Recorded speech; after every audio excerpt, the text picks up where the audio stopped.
former home of Tennessee icon and 7th American President Andrew Jackson is located just outside of Nashville on an estate of 1,120 acres, which includes the 1,050 acres that Jackson owned when he died in 1845.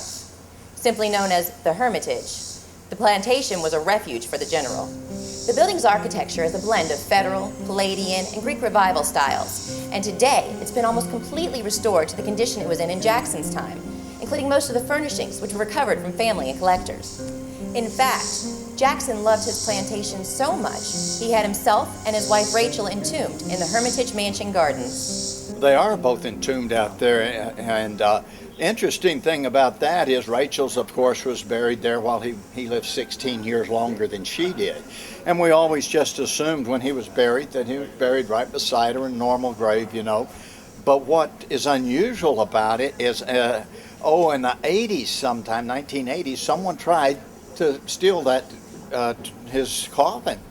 And they'd moved the top and all that and tried to get in there. Well, they didn't make it. It was too heavy and they couldn't get away with it and all. But to make sure nothing had been disturbed, of course, they went and took the top off to look and thought they'd have to dig up to make sure no soil had been destroyed, and found that there was no soil on top. You take that cement part off and there's the coffin right there. He never, and in his notes, he had always said, "Don't cover me with the ground." Andrew Jackson was a polarizing figure who dominated American politics from the 1820s to the 1830s. Nicknamed Old Hickory because he was renowned for his toughness, Jackson was the first president primarily associated with the frontier as he based his career in Tennessee. Born in the backwoods of South Carolina, Jackson moved to Tennessee in 1787. Though he could barely read law, he found he knew enough to become a young lawyer on the frontier. Since he was not from a distinguished family, he had to make his career by his own merits, and soon he began to prosper in the tough world of frontier law. Fiercely jealous of his honor, he frequently engaged in brawls, and in a duel killed a man who cast an unjustifiable slur on his wife, Rachel. Later, he was elected as Tennessee's first congressman upon its statehood in the late 1790s, and he quickly became a U.S. Senator in 1797. Jackson soon after joined the military and became a colonel in the Tennessee militia. His service in the War of 1812 against the United Kingdom was noticeable for its bravery and success. The Tennessee legislature nominated Jackson for president in 1822, but even though he was considered a man of the people, he lost. He was again nominated for the presidency in 1828 and handily defeated the re-election of John Quincy Adams, becoming the last U.S. president to have been a veteran of the American Revolution and the only president to have been a prisoner of war. The president's Hermitage plantation was a self-sufficient, profitable gentleman's farm run on slave labor. It housed 2 generations of the Jackson family.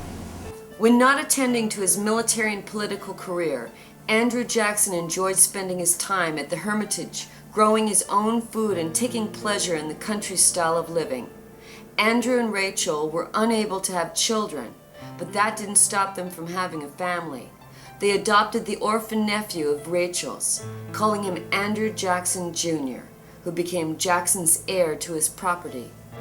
Jackson Jr. was not much of a farmer, so upon his inheritance of the estate, he didn't try to improve the plantation's output. Instead, he invested money in an ironworks operation and a lead mine. These were, incredibly bad investments at the time, and it forced Jackson Jr. to begin selling off outlying parcels of Hermitage land. In 1856, his debt became so high that he had to sell the mansion, outbuildings, and remaining farmland to the state of Tennessee, who planned to utilize it for public use. The Jackson family's poor fortune eventually landed them in the position of merely being tenants in the mansion that used to be their home. Civil War came to America, causing the state of Tennessee to temporarily abandon its plans for the property. Due to an indecisive government, the Hermitage mansion suffered a slow deterioration and fell into a state of disrepair. Finally, the people of Tennessee petitioned for the preservation and restoration of this classic home. The Ladies' Hermitage Association was formed, and they took over the care of what was left of the buildings and the land. It was during this restoration process when the first signs of paranormal activity were noticed and recorded. While the house was undergoing renovations, members of the association became concerned about vandals and thieves gaining access to the property. so 2 members agreed to camp out inside the house until a caretaker could be hired. Later, in the middle of the night, the ladies were awakened by a rude clattering noise. It sounded as if someone was in the kitchen throwing pots and pans around. Those noises were followed by a racket, resembling cabinets opening and closing, dishes breaking, shattering against the walls and the floor. Jolting wide awake, the ladies quickly lit their kerosene lantern, and the sounds abruptly stopped. The next morning, the women searched the house, looking for an explanation or a source of the bizarre noises, but nothing was found. They checked rooms, doors, closets, windows. Still nothing was out of place. The next night, they were awakened again by the same sounds from the kitchen. This time, though, the disruption went further. The sounds of chains were being dragged across the porch, clattering and clanged, followed by the sounds of a horse charging up and down the main staircase. Mounted upon the thundering horse was the apparition of a military officer, strangely resembling President Andrew Jackson. None of us interpreters have seen him yet, thank goodness, but we do often have smells that we get down in by his library and the general's bedroom, the smell of coffee brewing or tobacco smoke, and you know he drank coffee in there and he smoked tobacco. But we try to recreate that when we have the hauntings at the Hermitage during Halloween, and we've been unable to really get it to stay around or be that obvious, but yet at the most unexpected times there's that smell.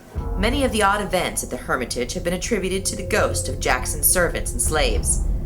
While Andrew Jackson met the needs of his slaves, as evidenced by their adequate food and housing, which was much more generous than other plantations, and the ability of his slave women being healthy enough to bear children, slavery was still a brutal system, and the Jacksons never forgot that their slaves were property.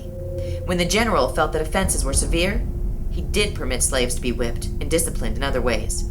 Throughout the years, apparitions of slaves have been witnessed congregating on the balcony in front of the master bedroom that was used by President Andrew Jackson and other family descendants. One we hear the most about, it's been passed down generation to generation, is relating to little Rachel's bedroom upstairs. When she was small, of course you know she was a founding member of the Ladies Hermitage Association in her 90s, but when she was little she'd run downstairs to her parents and tell her that something had grabbed her blankets off of her and her coverings and put them on the floor. They'd go up and they'd be piled there, but they just wrote that off as maybe her 2 brothers pulling a prank, or she just wanted to go down and get with mom and dad. But the interesting thing there is she got older, she kept hearing these tales, and she'd just laugh them off, you know. Well, even in modern days, now I've never witnessed it, but I have heard even in the last 10 years where the cleaning lady Shirley has been out on vacation, gone, and Marcia Mullen, our curator, has been on a business trip to Washington. They're the only 2 that have access to the rooms, and that they've been gone, and yet the interpreters would come in the morning and the linens be right there on the floor. With restoration now fully complete, fewer and fewer sightings of the president and his slaves have been reported. Some believe that Jackson was unhappy about the state that the Hermitage had fallen into and could not bear to see his beloved home in such disrepair. Once restoration was complete, though, he was finally able to rest and return to the quiet country living that he enjoyed so much when he was alive.